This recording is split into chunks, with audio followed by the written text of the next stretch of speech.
पंकी फनकार लाया है आपके लिए कुछ अलग।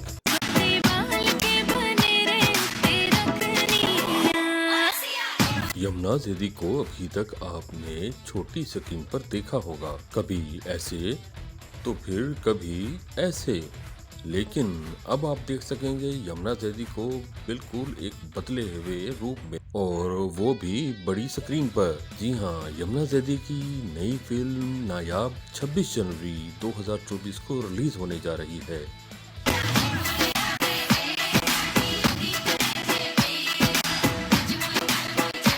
तो फिर अभी से टिकट बुक करा लीजिए। सारी जिंदगी परफॉर्म कर करके थक जाओगी, लेकिन टीम में जगह नहीं बना पाओगी। तो चलिए अभी आते हैं ड्रामा जाने जहां के रिव्यू की तरफ। इस वीडियो में मैं ड्रामे की पहली 2 एपिसोड्स का रिव्यू दूंगा।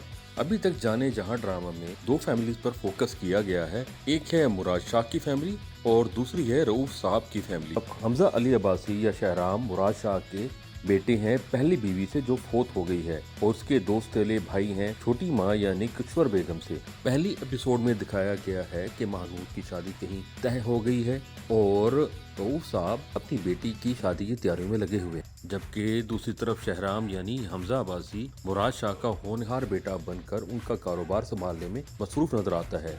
शहराम के 2 सौतेले भाई तबरेज और अब्दुल अपनी आवारगी में मसरूफ नजर आते हैं और मुराद शाह अक्सर उन दोनों को डांटते हुए दिखते हैं। किश्वर बेगम को ये बात कतन भी पसंद नहीं होती और वो अपने दोनों बेटों को हमजा अब्बासी के मुकाबले में देखना चाहती है। पहली किस्त के आखिर में हमने मुराद शाह को बीमारी की वजह से बिस्तर पर पड़े पाया और पहली किस्त के स्टार्ट से ही लग रहा था उनका किरदार बहुत छोटा सा है और वो जल्द ही शायद हमें अगली किस्तों में नजर ना आए। दूसरी किस्त की सबसे बड़ी हाईलाइट महानूर की शादी और उसमें हुई उसकी बहन के साथ बदतमीजी है जो बाराती उसके साथ करते हैं, और उसके जवाब में महानूर एक थप्पड़ रसीद करती है लड़के वालों की तरफ से उस शख्स को जिसने उसकी बहन से बदतमीजी की होती है, और यहीं से ड्रामा टर्न लेता है और बारात वापस चली जाती है। अगली हाईलाइट है किश्वर जब अपने शोहर से अपने 2 बच्चों के लिए हक मांगती है, मगर मुराद साहब बड़ी सख्ती से इसको मना कर देते हैं, बल्कि सही मानों में किश्वर बेगम को झड़क देते हैं,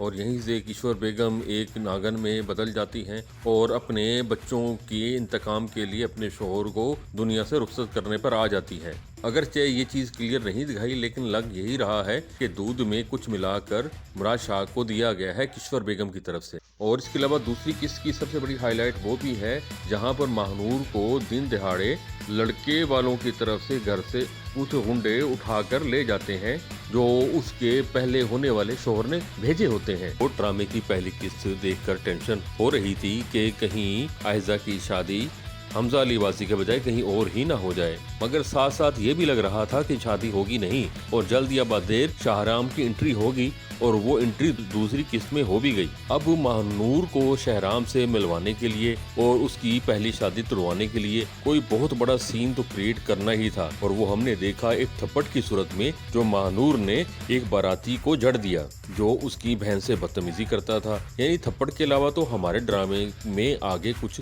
चल ही नहीं सकता। चले थप्पड़ तो कुछ ठीक था, मगर उसके इंतकाम में जवाबन जब लड़का दिन दिहाड़े अपने गुंडों के साथ महानूर के घर में घुस आता है और दिन की रोशनी में आयजा को गलियों में भगाता हुआ फिरता है, ये थोड़ा ज्यादा लग रहा था। भाई बच्ची को बाजार से वापसी आते हुए रास्ते से उठा लेते, ये दिन में घर के अंदर घुसकर उठाना कुछ जचता नहीं है। ठीक है, मुल्क में अंधेर नगरी और चौपट राज है, लेकिन इतना भी नहीं। सवेरा नदीम हमें किश्वर के रूप में बहुत ही जालिम नजर आई, एक ऐसी सौतेली माँ की सूरत में जो नफरत को बड़ी मोहब्बत से निभा रही है। वो मसलहतन शहराम के साथ एक अच्छा रिश्ता रखने पर मजबूर है, लेकिन अगर उसका बस चले तो उसको दूध में से मक्खी की तरह निकालकर बाहर फेंक दे। अगली किस्त में लगता है शाह साहब तो आखिरत के सफर पर रवाना हो जाएंगे और हम शायद किश्वर और शहराम का सीधा सीधा टाकरा देख सकें। आगे चलकर ये भी लगता है कि रूफ साहब साहब शाह साहब के हुक्म के मुताबिक उनके पास शिफ्ट हो जाएंगे और फिर महानूर और शहराम के मिलने का कोई रास्ता निकलेगा। और यही तो आप लोग चाहते हैं, हमें भी बस इसी बात का इंतजार है। तबरेज का किरदार करने वाले एक्टर की एक्टिंग भी बहुत अच्छी है, लेकिन अभी तक तबरेज कुछ लिहाज से काम ले रहा है। लगता ये है कि आगे चलकर वो फिर लिहाज से काम नहीं लेगा और शहराम के सामने सीधा सीधा खड़ा हो जाएगा। छोटा भाई अब्दुल हर जगह बस तबरेज का दुम छल्ला यानी साइड किक बना हुआ है। शायद आगे चलकर उसका किरदार भी कुछ वाज़ेह हो जाए। अब आते हैं मेन मसले की तरफ। जैसा कि अभी तक दिखाया जा रहा है कि शहराम जैसे दुनिया का सबसे बेहतरीन लड़का है और महानूर दुनिया की सबसे बेहतरीन और आला लड़की है। और अगर डायरेक्टर आगे ये दिखाता है कि ये दुनिया के दोनों बेहतरीन लड़का और लड़की आपस में मिल जाते हैं और इन दोनों के दरमियान कोई कॉन्फ्लिक्ट पैदा नहीं होता, तो फिर मुझे लगता है ड्रामा बोर हो जाएगा और बस बात आगे चलकर ड्रामे में ये रह जाएगी कि शहराम और महानूर दोनों मिलकर कैसे किश्वर और उसके बच्चों से लड़ते हैं। लेकिन अगर ड्रामे को इंटरेस्टिंग बनाना है तो फिर दोनों की शादी से पहले महानूर और शहराम के दरमियान मोहब्बत के साथ साथ कोई कॉन्फ्लिक्ट भी नजर आना चाहिए, क्योंकि कॉन्फ्लिक्ट ही किसी भी स्टोरी का बुनियादी सतून होता है। तीसरी किस्त में लगता है कि महानूर और शहराम का आमना सामना हो जाएगा और स्टोरी थोड़ा लव एंगल की तरफ जाएगी। तो बस आज के लिए सिर्फ इतना ही। तो फंकी फनकार को दीजिएगा इजाजत।